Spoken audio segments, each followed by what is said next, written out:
giant compost bin, so I wonder how likely that might be as an attractant to them. So far, I can't see the compost bin, so maybe I better go and make sure that the lid hasn't been ripped off. I think they're going for the easy fats that are to be had at, shelf level for the bird feeders. Yeah. Yeah, there's been some sightings in the Jericho area, but we haven't, our resident bear hasn't come through yet, which is good because we still have the feeders out because the chickadees are, I like my chickadees, so they get fed. Very good. I have a friend in Hanksville who has his bird feeders about 12 feet off the ground. He has Oh, wow. 3 or 4 of them hung on wires. And he said, he watches the bears stand up and try and reach them and they can't. Boy, that would be interesting to see that. Does anybody know, somebody's trying to come in who's they're using the label Environmental Integrity Project? Is that familiar to anybody? No. Well, Not to me. integrity, I don't know about that. Yeah, I mean, who would want that, right?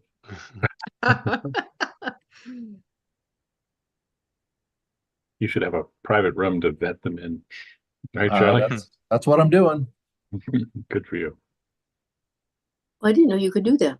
Well, I mean, What's the waiting one-on-one. room? Oh, I use the Well- waiting room all the time, yeah, but yeah. But you don't actually get a chance to audio video in with them, right? That's true. Okay. No. Do we have enough folks to start? Yeah, you do have a quorum, Chris, sorry. And All I right. want to hit record. Hold on one sec.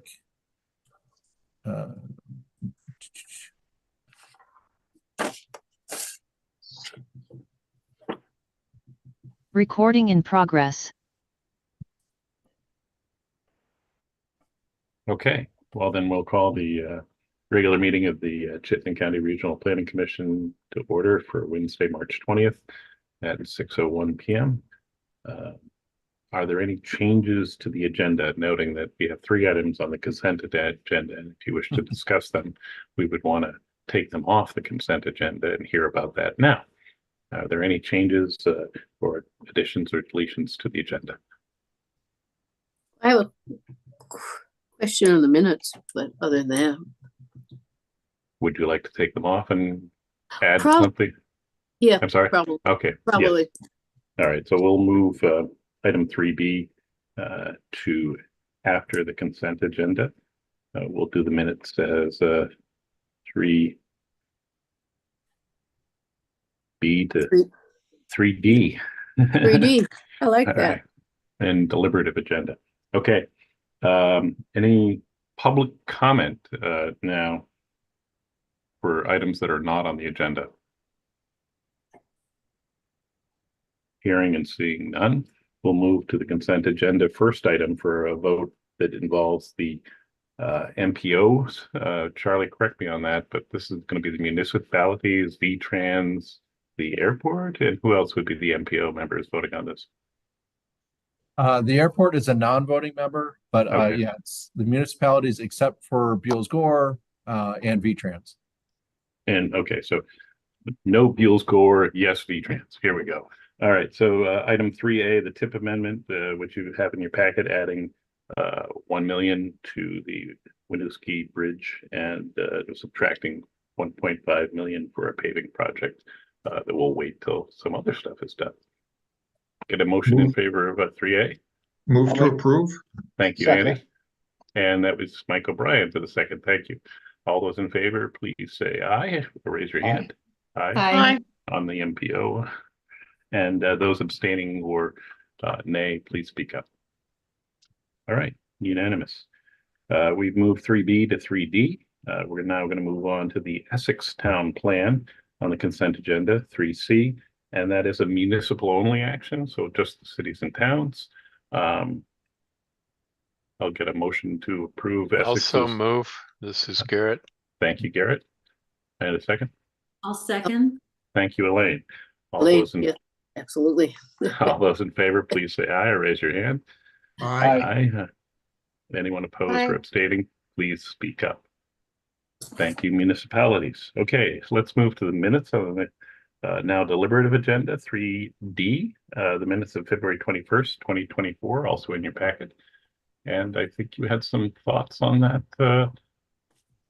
Catherine? Yes, because all the names are set up where it's your first initial and then your last name. For Ann Nelson, they did just AN rather than AN. I would assume ANS because that's her first name is Ann Nelson and S is her last name for initialing. So then I'll give you the chain. It's page 3, it's line 16, 24, 35, 36, and 38 that would need to be changed to reflect that. Very good catch. So again, run that by me. It's going to be A.N. Stoner or was that you? You're muted, Catherine.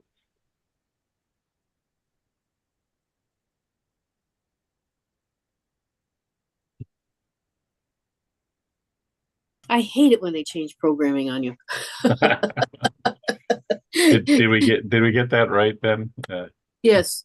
Okay. And you went to the lines again? I can just go through and update everyone to A.N. Stoner, and I'll forego making note of the line since it's just the same change throughout the document. Right. And then there's a real dumb one. I mean, it's totally technical, but also on that it's line 44. And all the other bills were capitalized except S-159. Okay. Very good. Any other thoughts, Catherine? No, I'm good. All right. Any other thoughts from anyone else? Chris, Yes, Mike. so under the attendance, I was not at the meeting. It has me down. I think the Mayor Lott was there in my place. She was supposed to be anyway. Yes, she was. Yeah. Other thoughts on the minutes of February 21st? If AI doesn't catch that stuff. no, it would make up stuff out of whole cloth, I'm told, such as Mayor Lott's absence and Mike drifting in her place. Human error on my behalf, just to be clear. Fair enough. Mike is usually here. Can we get a motion with those changes on the minutes? I so move. Thank you, Catherine. And a second, please. Second. Thank you, Andy. I got you first. So all those in favor, please say aye or raise your hand. Aye. Aye. Anyone opposed or abstaining, please speak up. I'm going Garrett to. abstain. I wasn't Garrett present. and Karen Peterson. Garrett, Mike- I was Karen having Mike too O'Brien, much too. fun in jury duty. and Mike O'Brien. So we've got 3 folks who are abstaining. Is that correct? Thank you very much, folks. All right, so let's move on to item 4, the single audit fiscal year 23. Yeah, and so Kyle Connors is here from our auditor, so I'll just turn it over to him to take it away. Hi, good evening, everybody. Nice to be back with you again. I'm here tonight to present the fiscal year 2023 financial statements, not financial statements, excuse me, single audit report, which is different from the financial statements that we issued in December. Excuse me. So the single audit piece is required for any entity that's spending more than $750,000 of federal funding, which is something that I imagine you're accustomed to receiving a report on annually. We vet your federal spending. It was over $750,000, and so we selected the Highway Planning and Construction Program for our single audit compliance testing. What does that testing consist of?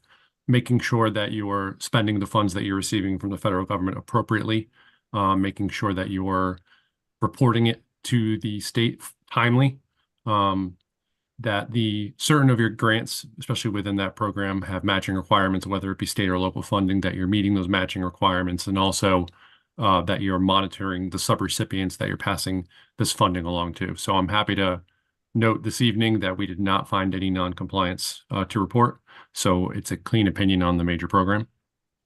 This is also an area included in this report is our Yellow Book report, where we would document any areas where we felt the organization could improve upon internal controls, or if we had any material weaknesses or significant deficiencies in the entity's controls. I'm also happy to note that not for a lack of trying, we didn't find any material weaknesses or significant deficiencies in the entity's internal controls to bring to your attention. So a clean audit opinion there as well. Fabulous. No yellow flags, as it were. Go ahead, Jeff. From the angle of the finance committee, two things of note. Obviously, this is a tribute to our administrative staff, and particularly our financial staff and business staff. And then secondly, from my own perspective, I am very pleased that we have built a new relationship with a new auditor after our auditor of more than a decade decided it was time to call it a career, basically. This wasn't easy to do, and I very much appreciate the professional approach that Kyle and his team had taken to doing what is not ordinarily a simple audit. And they handled with great diplomacy the new accounting issues of the year, which we seem to get every freaking year, which don't make any sense to me, but it gives auditors and accountants something to play with and make our lives interesting. So with that, I would make a motion that we accept the audit, the single. Thank you. Is there a second for Jeff's motion? I'll second. Thank you, Jackie Murphy. And to add to the praise that Caesar has offered on this topic, because I consider you an expert there, Jeff, as our state economics, if I can ever pronounce that word correctly. And thank you, Kyle. I'm going to open it to other folks. Does anybody have a question of Kyle? If not, I'm going to ask for a round of applause for Forrest and Amy and Trudy, who's new on. Did I catch everybody in the business office? Thank you. Very much appreciated.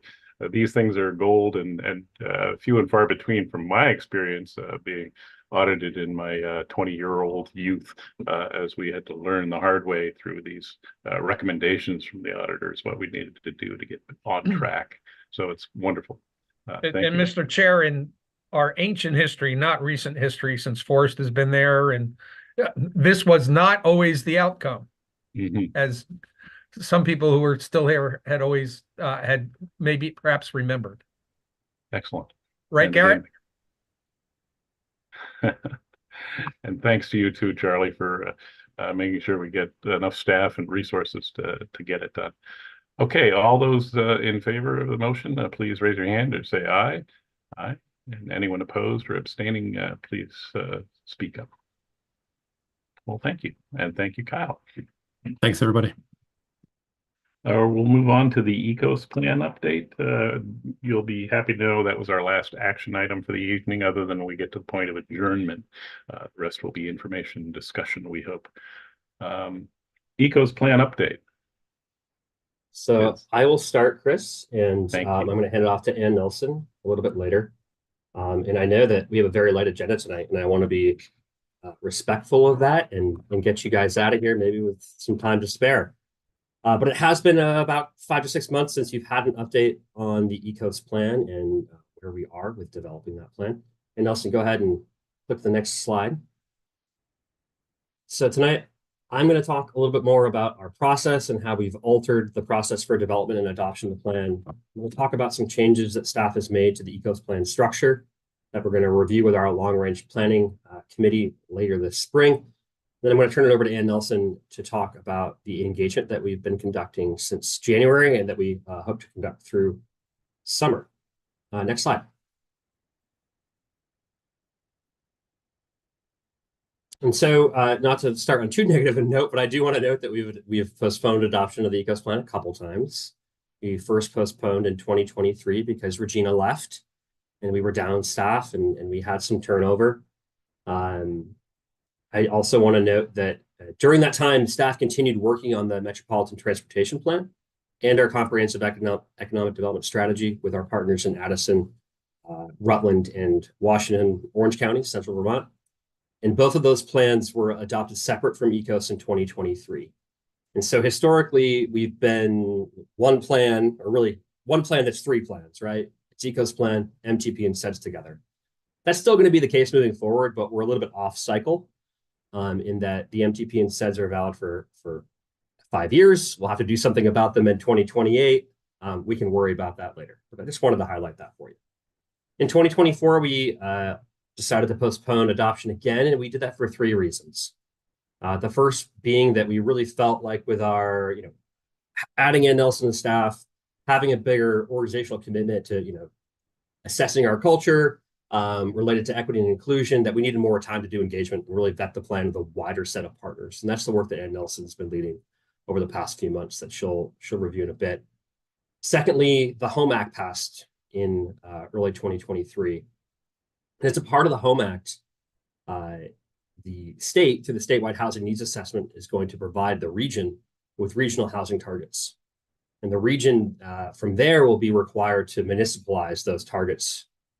And so we felt like we needed time to get a number from the state, figure out how to municipalize it in a fair manner. And so that's one other reason why we decided to delay.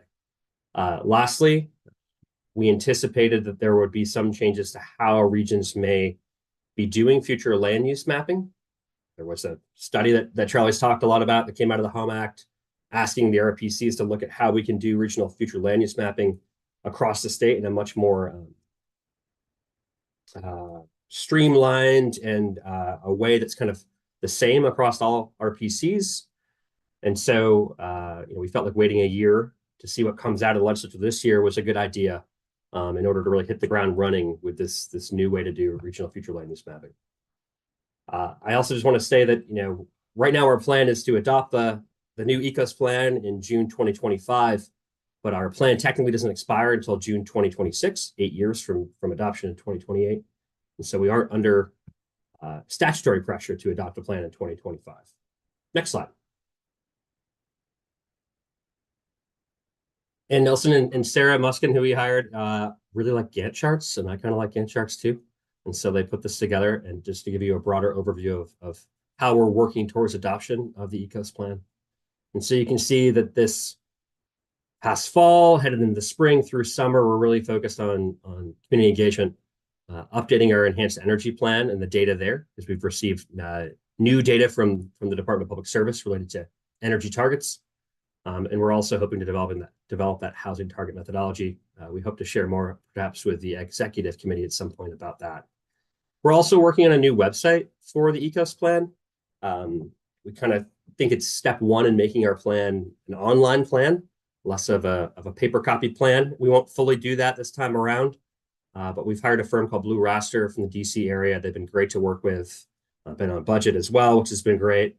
And so we hope to have a brand new website specific to ECOS plan up and running in September, when we hope to have a public facing draft available. And so we hope to shop that public facing draft through next fall into next winter, and then start the formal adoption process next January for adoption of the plan in June. Any questions on our process? Okay, next slide. I just want to note that we've planned we've planned to change the ECOS plan structure. This is something that staff is proposing to our long-range planning committee. So Dana, I hope this isn't, don't be too shocked. We're going to review it next time we meet in April, hopefully. But staff was finding that the current structure of the ECOS plan was a little bit difficult to follow. We had a lot of hard conversations among staff about how we could reformat in a way that didn't fully start over, maintain kind of the heart of the ECOS plan. And what we settled on is moving from 8 strategies with actions and 17 goals with indicators to a more streamlined approach of having 2 key themes that we're going to talk about throughout the plan, which are climate change and equity and inclusion, and 17 goals with actions and indicators directly related to those goals. Those goals being, land use, transportation, health, the same words, same verbiage that we're using in the current ECOS plan. Any questions on how we are proposing to change the structure? Taylor, I support anything that's streamlined. Sounds like you guys have been doing some good work.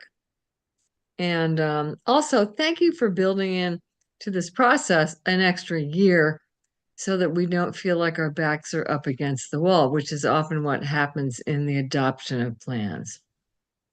Thank you. I'm hoping we can stay on track and we don't feel like our backs are against the wall in 2026, Dana. We'll see how the next year plays out. Next slide, Ann Nelson. So here's where I'm going to kick it over to Ann Nelson to talk more about the kind of public engagement we've been doing. And she's also going to review some of the key themes that she's been hearing as she's been conducting engagement with our team. Ann Nelson. Cool. Thanks, Taylor.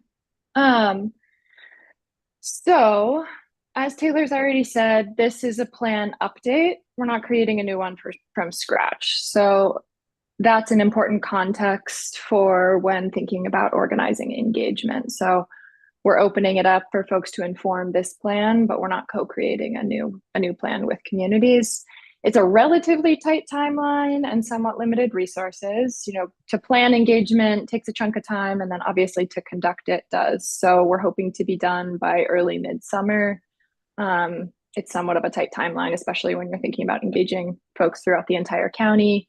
So we're trying our best to prioritize key issues, so things that communities are most excited about talking about, and focusing on communities that are not represented in related engagement efforts. I'll talk about that more in a minute.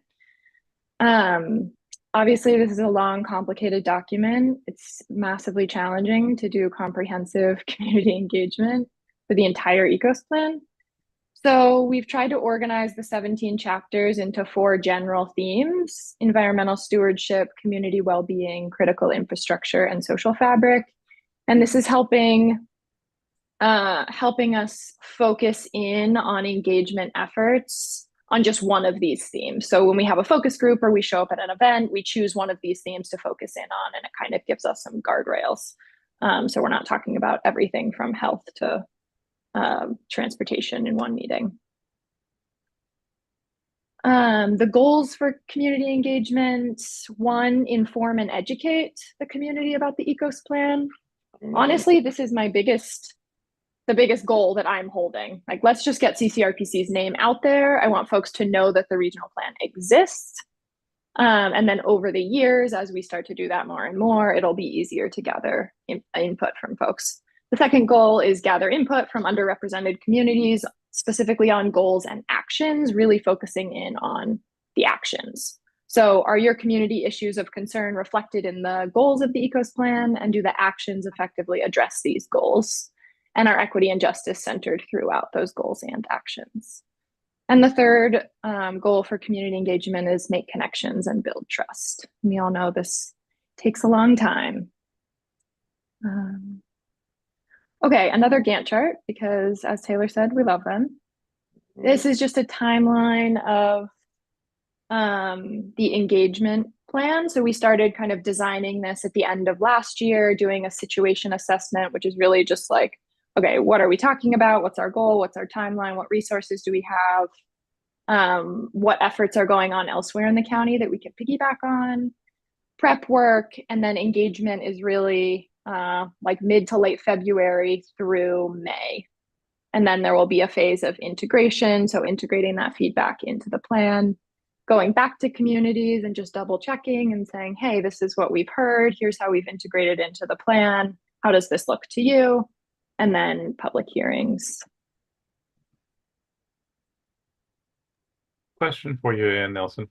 Yeah, go ahead. You know, I'm trying to always wrap my head around the idea of how you engage when you have these charrettes or you have these hearings. And oftentimes you'll have the range of, you know, the big picture idea, the medium idea, and then the too detailed idea.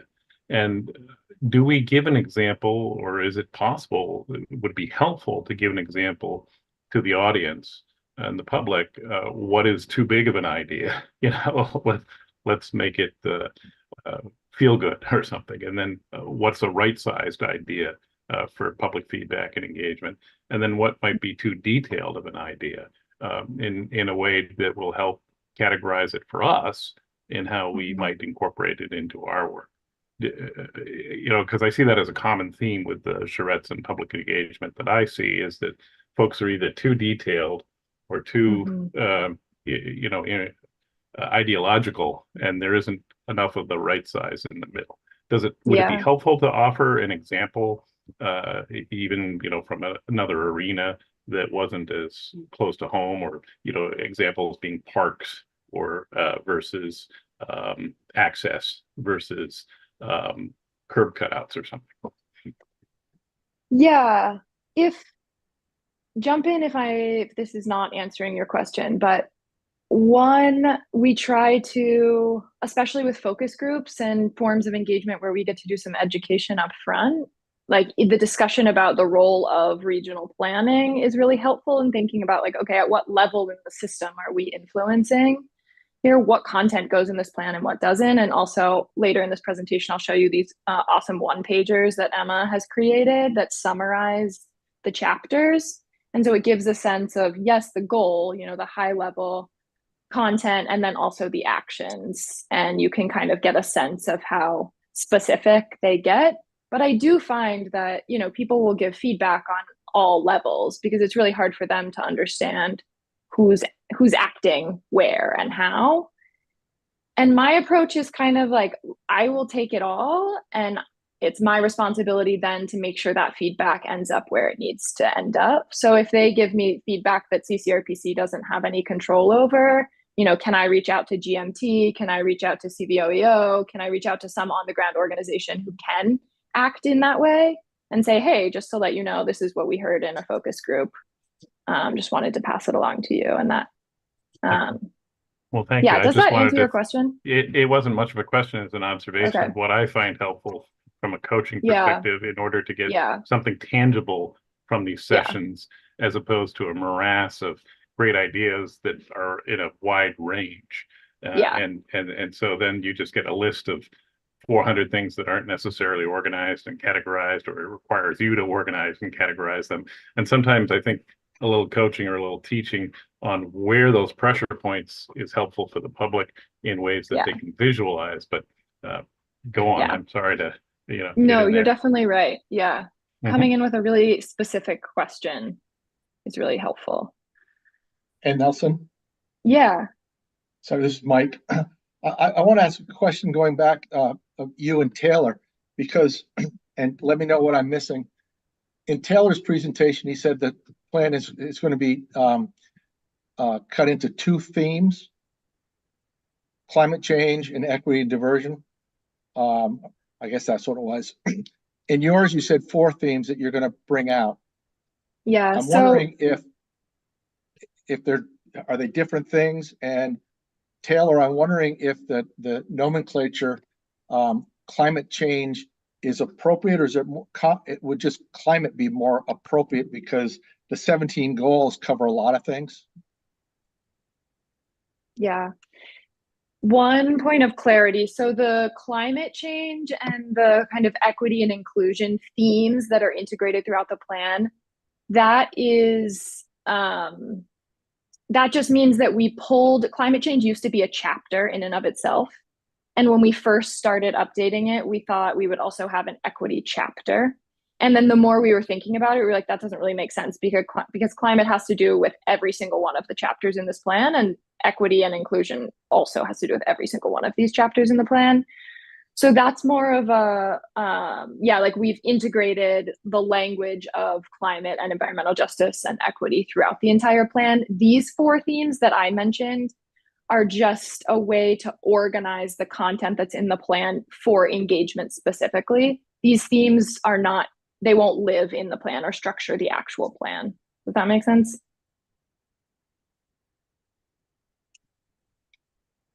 Sorry, I was trying to unmute myself. Yes, it does. But I like the suggestion of climate, changing it to climate and not have it be climate change. I think that's a little more broad.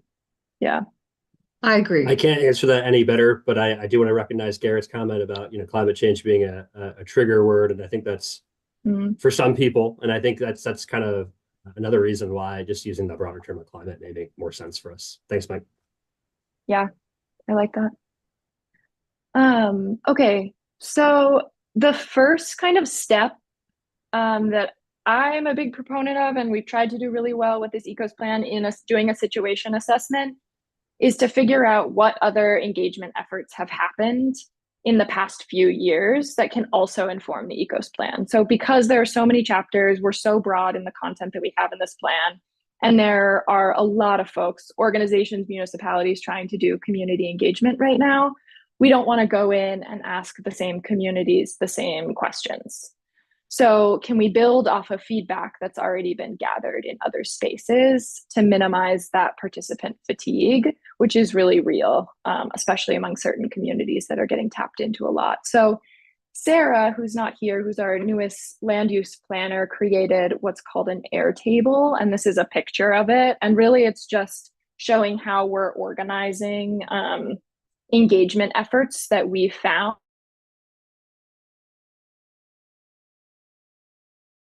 effort, and then we've organized it by topic and then geographic area, the year it was conducted, and who did the engagement. And Sarah and Darren, some other folks, are working on summarizing feedback through these outreach efforts, and we'll feed it into our plan. And this has also been helpful in thinking about, okay, who's been engaged and who hasn't been engaged, to kind of prioritize populations and chapters that might not have had as much engagement as others.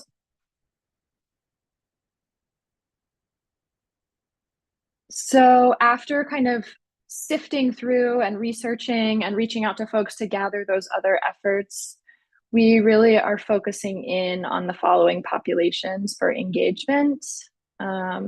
So youth, New Americans and refugees, low-income residents, non-English speaking communities, communities of faith, Black and African American communities, rural residents, and seniors. Some of this is because of lack of engagement efforts elsewhere that have engaged these populations. And some of it is just a need to kind of narrow our focus because we can't engage everybody throughout the entire county. I will pop a link in the chat to this like Chittenden County network map that I lean on that kind of maps out communities and organizations and contacts and events and so on and so forth that I use frequently when thinking about how to do engagement. Yeah, Dana. Yeah, I was just wondering, how have you developed strategies for how you're going to do some of these things? I'm particularly interested in seniors and rural residents who don't have, you know, may or may not have transportation to meetings or any of this. Have you developed strategies yet? Yeah, we have, and I'll get there in a minute, but really meeting people where they are. So seniors, for example, I just today actually went and talked to a group of pastors about organizing focus groups or other forms of outreach within their communities, who tend to be older populations. And that will involve me or Sarah or some other CCRPC staff member going to the church and having conversations there. For more rural residents, for example, we are hosting a focus group with some folks who live in a mobile home community in Milton, and we will go to them and meet them there. I'm a big proponent of focus groups over public meetings. I think smaller, especially when thinking about these populations, smaller groups where you can really sit around a table and like have a two-way dialogue. I found that that's the most beneficial. That sounds good. But just to say, if you came to the Charlotte Senior Center, you would pack the room. I love engaging the more senior population because they always show up. They do. It's great. They really do. Just really quickly, this is going back to the ECOS plan being so big and jargon filled and hard to digest. Emma has done a really amazing job of creating these infographics, and this is a 2-pager that summarizes kind of what the plan is, what is CCRPC, why is the plan important, and then on the back of the page there is a list of all of the goals in the plan as they are right now. So this has been really, really helpful to go to use as we go out into the community and to hand out to people and say, here, learn about the plan at the very least. And then if you'd like to engage, there's also a QR code that will take folks to a survey. And then I mentioned these one-pagers for each chapter of the plan, also mostly for educational purposes. So if we go to an event and we're hoping to talk to folks about housing and health, we can hand out these one-pagers and say, here's an overview of the content that's in the plan right now. It has the goal, some background information and data, and then some example actions that we've pulled out at the bottom. So using this as a starting point of like, okay, let's get on the same page about what's in the chapter, and then does this reflect your desires and hopes for Chittenden County? What's missing? What other actions can we add? So on and so forth. So there's lots of ways to engage populations. Different populations require kind of different needs based on the barriers they face. The first kind of method that we're using is just attending events that are already happening and really being there mostly to support the event and build relationships, but then also to engage folks if people want to. So we've gone to some community dinners at the Islamic Society, which is the mosque in South Burlington. King Street Laundry has had free laundry events that we've gone to. The bolded ones have already happened. That's why they're bolded. We will attend the Milton Inclusion Festival. That's coming up in May. Bolton did a community event. We tabled at a couple town meeting days in Underhill and St. George. We'll go to a food distribution, Old North End Farmers Market. And this list is kind of growing and evolving and changing as we connect with more folks and get more recommendations. Here are just a couple of photos from an engagement effort we did at the mosque a couple weeks ago. They gather really a ton of people. It's pretty remarkable, but we just set up these sticky notes in the corner with some questions and then allowed people to come up and put sticky notes as they wanted. And it was great. And we've actually found that folks are more likely to come put sticky notes if we're not around. So we kind of left it there and went and socialized and met people. And yeah, we got a lot of great feedback. The second kind of method is focus groups. These are my favorite. As I've said, we have focus groups either scheduled or are working on scheduling them with the following communities. So we're working with the Racial Justice Alliance, Vermont Interfaith Action, trying to tap into communities of faith. And then folks who English is their second language. So we're working on having a Swahili speaking, Arabic, Nepali, Somali, and Pashto focus groups with translation and interpretation, working with the Milton Mobile Home Co-op to get some more rural low-income folks and King Street Center youth. I think we're also, it's not on this list, but a senior center in Heinsberg or Richmond, maybe both. Anyway, seniors will also be on this list. And here's a photo. This was a really large focus group, which I try to avoid, but this was a focus group that we had around climate back in January with a bunch of folks who came to CCRPC, and there was some education around climate action. And then we broke out into small groups to have a discussion about climate change. And then lastly, just broad outreach. So how can we just try to reach a lot of people? This is the surveys. We'll create a survey. It's finished and we're about to kind of push it out through our networks. So we'll use Front Porch Forum and push it out through focus group attendees, put up flyers, and really I find word of mouth tends to be the most effective. So just kind of nudging people that I've met or come into contact with and then trying to get them to push it out within their communities tends to work really well. We floated the idea of creating bar coasters. I've heard of this working in other areas really well. You can create a little bar coaster with a QR code or even just space to write on the coaster and distribute them among various bars throughout the county. And they can either turn the coaster in once they've written something or just use the QR code to fill out a survey. And then interviews So we'll always offer like, hey, if anybody wants to chat more about any of the chapters in the ECOS plan, here's our contact information. Here's times we're available. Please reach out. Let's chat on the phone. We can set up a Zoom call. If you want to dig into housing, that's great. If you want to talk about social connectedness, that's great. For the sake of time, I'm not going to read through all of these, but some key themes that we've heard thus far, and we are certainly less than halfway through engagement. Most of the meaningful engagement is yet to come, but environmental stewardship, you know, more intense environmental protection laws, moving away from fossil fuels, keeping the bus fare free to encourage public transit, focus the conversation on public health. There's a lot of concerns and fear around diseases. The next kind of theme, community well-being, obviously more housing, not surprising, more adequate shelters with beds, more housing resources with low or no barriers to access, support programs that allow dogs, mental health services, nothing too surprising so far. Critical infrastructure, childcare has come up a lot, cost of living, housing crisis comes up every day.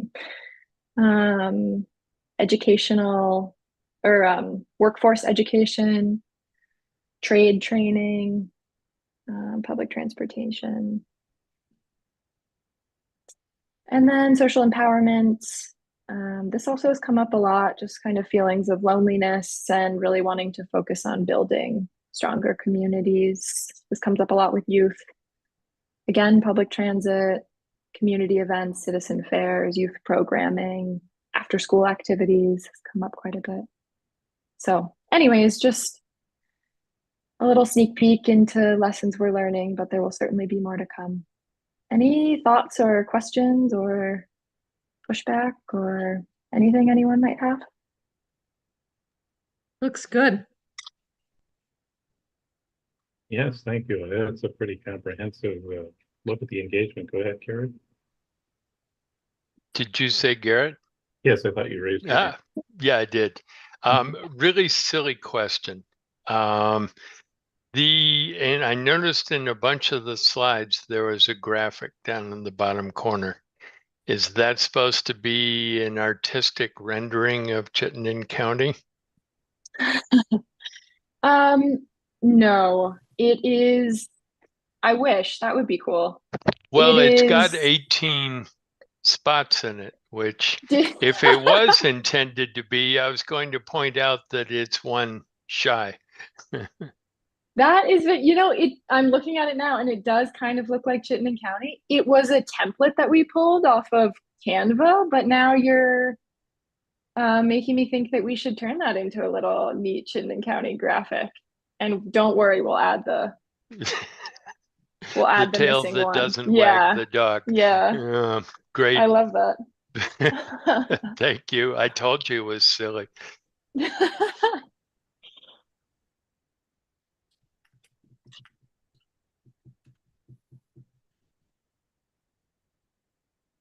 Also, I guess the last thing I'll say is if any of you all have ideas around events that we can show up at or any engagement events, you know, we're somewhat limited at this point with timeline and resources, but definitely feel free to reach out. Yeah, Jeff? I want to make a comment and a caution and then a suggestion for a group. My comment / caution is I see in the write-up that we have the comprehensive economic development strategy, which is the only place where I heard the economy mentioned, even though it underpins everything. Okay. You cannot have the resources to do what you want to do on housing, environmental justice, public health and mental health, and all the things that we want to do unless we have a high functioning economy. And so I would hate us to not have that as part of the engagement and part of reaching out to groups, because, and I'm going to bring Penrose Jackson up, the circular diagram of the economy and how it supports things really needs to be there. And I say this only because I don't think the comprehensive economic development strategy all by itself accomplishes what we need to do in ecos. And the reason I say that is that the comprehensive economic development strategy doesn't make sense economically. All you got to do is look at the geography, okay? And if we rely on that, that's only a laundry list of infrastructure projects that we can go to the EDA and fight for funding for. There's nothing freaking strategic about it at all. It's just a wish list from all of our member communities. So if we don't do something on the economic front and think about strategically what we need to do to grow and not rely on Senator Leahy to give us $100 million for Global Foundries to drive our economy, we're shortchanging the ECOS plan if we just rely and put a check in the box for the comprehensive economic development strategy, because it is not a comprehensive economic development strategy. There's nothing strategic about it except it gets our projects on the list that people can make applications for to get funded with EDA funds. In my life of doing this, that's one thing I finally figured out about comprehensive economic development strategy. It didn't start out that way, but that's what it's become. And so if we don't put some resources into thinking about how we can strategically grow our economy, we are not going to have the money for racial and environmental justice and all those kinds of things, because we ain't going to have it to spend it. And so that's my caution, and I'll get off my soapbox. My recommendation. Pardon? A lot of the existing language in the ECOS plan from 2018 related to economy will shift over into the economic development chapter in the new plan. So I want to, hopefully that tempers some of your worry. We're also retaining the household finance goal language from the prior ECOS plan and hopefully improving it as well.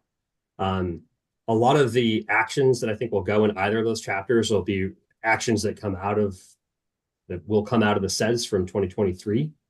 That I see your point in it not being totally strategic, Jeff. I think we did an okay job given the geography. But yeah, we hear your point. And yeah, it is a different world now after the COVID pandemic, okay? And it's a different world with AI. It's a different world with remote work.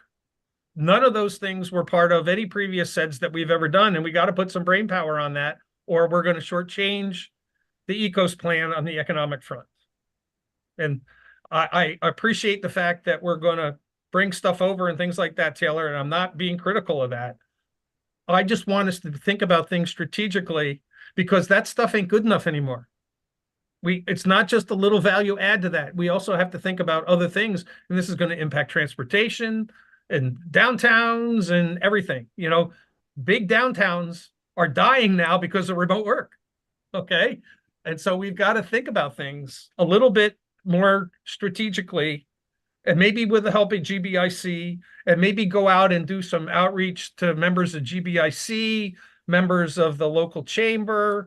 I mean, you know, we won't have a recreation visitor economy if the way we're going on climate keeps going, okay? We'll be having sandy beaches and no winter sports anymore, the way we're going, okay? And we have to think about those kinds of things within the context of the economic contribution to a lot of the good things that, you know, Annie and you have been talking about in terms of where we want to go with the things that are more fun to do than the nuts and bolts of making sure our economy's working. I got to tell you, those things are not fun. They're down and dirty, and they cost money too. But the second our kids, you know, leave the state because there's no economic opportunity for them, that we, you know, we're going to end up with a whole bunch of guys like me that are past retirement age that are still working to keep it going. So you're saying there's hope they'll come back in 40 years? Well, we hope they do. We hope they leave between 18 and 35, Chris, and then they come back with their kids, because this isn't a bad place to raise their kids. No, I'm seeing hopeful things that, you know, you're right. It needs to be addressed. We can't count on a Ben and Jerry's or Beta Technologies dropping out of the sky at any given moment to replace global foundries and stuff. But, you know, observationally, we've seen the malls become transformed. The U Mall here in South Burlington has done what I consider to be a rather creditable marketing effort on their own to foster independent sole proprietors as opposed to the chains that were there before. This is just observationally in the last 3 or 4 years since before pandemic, after pandemic, when they're closing the bon-tons and all the big chains. So I don't know what we can, I don't know what we can do, Chris, on this particular ECOS plan for that. Yeah, no, I know. You I'm know, just saying that but there's a lot of what I hope for the really, individuals. what I don't want us to do is just put a check in the box just because we have a sense. Right. Okay. Yeah. And throw then some money in there. I heard well, you. no, throw some effort, bring some Yes. people in to talk about it. You know, we heard a little bit about Vermont Futures after we got past the kind of rough start at the beginning. There's some things to think about there, you know. Well, from the I'm standpoint, hopeful with the climate that Vermont's going to become a very attractive climate for people to move to.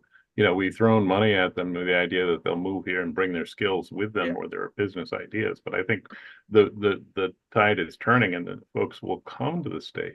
And well, they will COVID and find climate the refugees look like they're starting to stick a little bit. At least we may not be adding a lot anymore, but at least we're not losing them. Okay. Right. So that's a good place to start. And then and I think the housing remains the baseline, as you hear in Montpelier, and that when we fix or sustain that foundation, the rest will build. No target will mean anything if we're not generating revenues to support what we want to build. Okay. And it's important for us because we're the part of the state that drives everything. The rest of the state will suffer if we suffer. Yeah. And then the other thing, Annie, I hope what you will add to your list of people to reach out to is not just rely on seniors through faith-based groups, but there are places like Wake Robin in Shelburne where there is a significant elderly population of highly engaged people who are very interested in everything that's going on civically and would be extremely interested in ECOS. And people who are there have been highly successful in their lives, and they're all, you know, a who's who of people that used to be leaders in the community who have an awful lot to offer to this. So don't just rely on senior centers and towns and faith-based groups. There are other groups out there that have a lot to offer.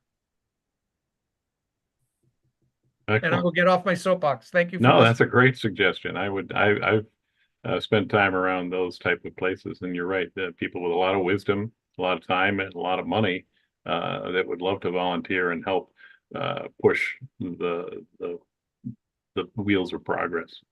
Be good. Thank you. Anyone else on ECO's plan before we move on to an equity update? All right. Thank you. And Nelson, equity update. You all get to hear so much of me tonight. This will be very brief. I don't even have my notes in front of me, but other things that are going on in my world are a lot of prep for some housing events that are happening in April, which is Fair Housing Month. So we're having a housing convening that we're planning, and our equity advisory committee meeting at the end of April will be a larger in-person gathering to talk about housing. So those discussions will also feed into the ECOS plan. Also on that front, CVOEO is partnering with the Vermont Human Rights Commission to bring in the authors of a book called Just Action. You may have heard of the book, The Color of Law, which got some traction a few years ago. This is their follow-up to that book, which is really about what to do with housing policy that has historically segregated communities. So anyways, I can send that information out or pop it in the chat. That'll be on April 1st. The authors are coming to speak in Burlington if you're interested in joining. Other things, code of conduct is still in the works. I'm really trying to spend a lot of time on getting that right and wrestling with it with the folks who need to be involved in that. So I'm still working with the Community Justice Center to fine tune some language and staff and other partners. ECOS outreach and engagement. And then I'm participating in 2 different leadership trainings, one with Ben and Charlie, who are both here, the EPIC program that other municipalities are involved in as well, and another leadership training through a national organization. And yeah, that's about it. Headed to an equity conference next week in DC, hosted by Smart Growth America. So I'll report back on that. And yeah, I'll stop there. Great. Well, bring us some of the blooming cherry blossoms back from DC. So we Yeah, can right. get us Some a sense of- sunshine. Any other thoughts from the members for Ann Nelson on equity update?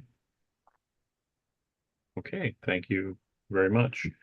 Charlie, we're going to move to you, Chair and Executive Director updates, as I don't have much from the chair side. Yeah, thanks, Good. Chris. And I do want to, and I apologize for not doing this at the beginning of the meeting, but recognize a new member, Abel Ross. I think this is first time joining us, right, from St. George, and it's been a while since we've had a rep from St. George. So welcome. Thank you for joining us. Thank you. Yeah. Appreciate it. First little update, annual meeting location. We talked at the executive committee at their last meeting, and thanks to Emma for tracking this down. But we kind of realized we've been trying to do rural urban. We did Milton last year, so we're going to come back to the urban part of the county, and realized we had never done an annual meeting in Winooski. So Waterworks now has some expanded event space. So I plan on the June meeting being in Winooski at Waterworks. So that's a heads up. You'll obviously get more detail on that as we get closer. And then the other legislative update, one thing kind of crossed my radar in the last week or so, as we've been talking about all this Act 250 and the housing bills, is realizing the credit to this board, some of the basic ideas that are being discussed in that about, let's encourage growth in the areas where we have infrastructure and towns that are capable of doing it, and strike some deal with some more environmental protection. That was a policy that this board adopted in 2014. So it's only taken 10 years, but all things in good time. And I'm sure we were talking about it for a while before that. So credit to you. I'm feeling pretty encouraged. The House Environment and Energy Committee voted out H687, which primarily focuses on Act 250 regional planning and the designations and how that system works in the long term. They voted out a committee. I expect it to be on the House floor. I don't know that it's going to be this week, so probably next week. There are some issues there that not everyone is happy with in the House. And I expect, I don't know, there'll be some discussion of amendments and things. We'll see how that goes. But I am expecting it to get voted out of the House. And then the Senate Natural Resources Committee is starting to work on S311, which is the housing bill that came out of the Economic Development and Housing Committee a few weeks ago. They just started taking testimony on that this week. I'll be down there testifying on behalf of the RPCs tomorrow morning.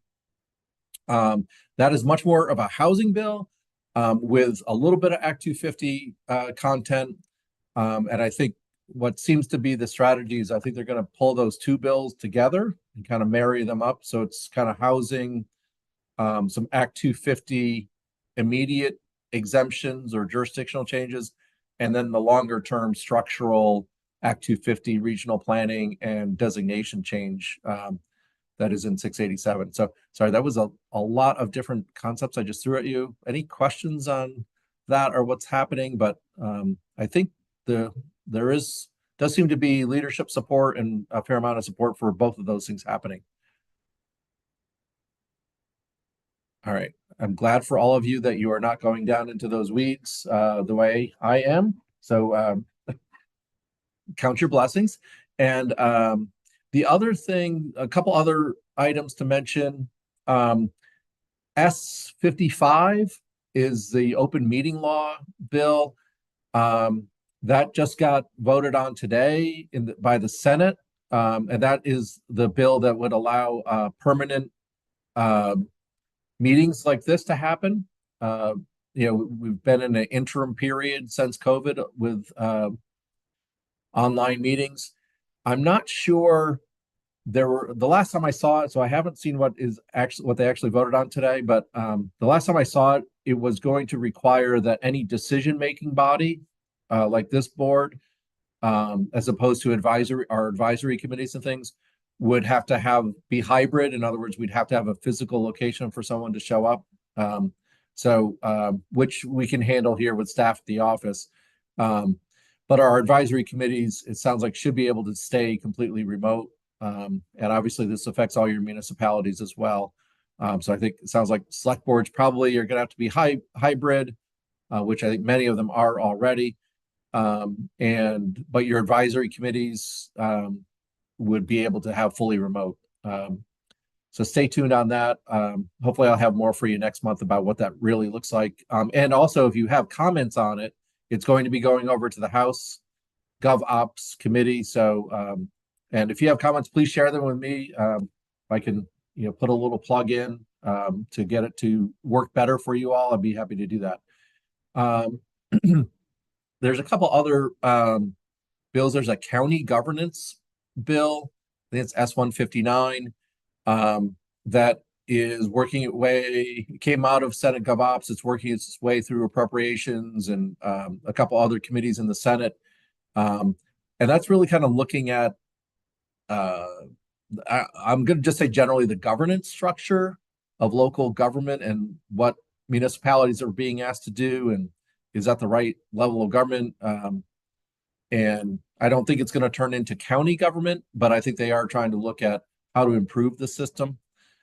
There's a lot more things going on, but those are a few on the top of my mind. Any other questions, Jeff? Did I see that regional dispatch has gone down the tubes in the news? Are you talking about within Chittenden County or the state? Yeah. I will say it did not quite reach liftoff. So as opposed to going down the tubes, yeah, we're kind of staying more with status quo and I only raised that because we invested so much in that as an organization, and I wasn't watching. I have the news on in the corner, and I saw regional dispatch ditched. And South Burlington has just decided to do $400,000 worth of its own dispatch center, which they say has room for an extra town. But if anybody would like to contract with us here, hello, plug that. And that is kind of where the conversation turned of like, and Jeff, it just didn't quite work for all the towns at once to leap off the cliff. And so now it's more of an incremental model. I think, South Burlington has the facility there. And I think there'll be kind of like one by one to see who wants to join in. But yeah, definitely. I try not to get frustrated about these things because it's just public policy doesn't always go the way you hope it might. Well, I know my old town, Andy, wasn't too hot for it. No, that's true. And why was that, Jeff? Well, your new town. And Jeff, nor is your current town. Right. They stood the most to lose. I just got here. I can't fix it all at one time. We do have Williston sitting in our dispatch center now too, though. So Essex and Williston have a joint agreement on that. Yeah. I think that's what's happening is towns are starting to partner a little bit, but not an easy answer. Any other questions for me? Otherwise, I'm going to let you go. I was hoping to let you go by 7, but I didn't quite make that work. No other questions for Charlie? All right. Thank you. All right, great. In your packet, you have 3 draft minutes for 3 committee meetings. You also have 2 meeting notes for committees that you can refer to. And other than that, I move we adjourn. Thank you, Jeff. Thank you, Garrett. All those in favor, please say aye or hit the leave button. The rest can abstain or say nay into the nether. Good night, all. Good night, all. Be well. Thanks, everyone. Good night.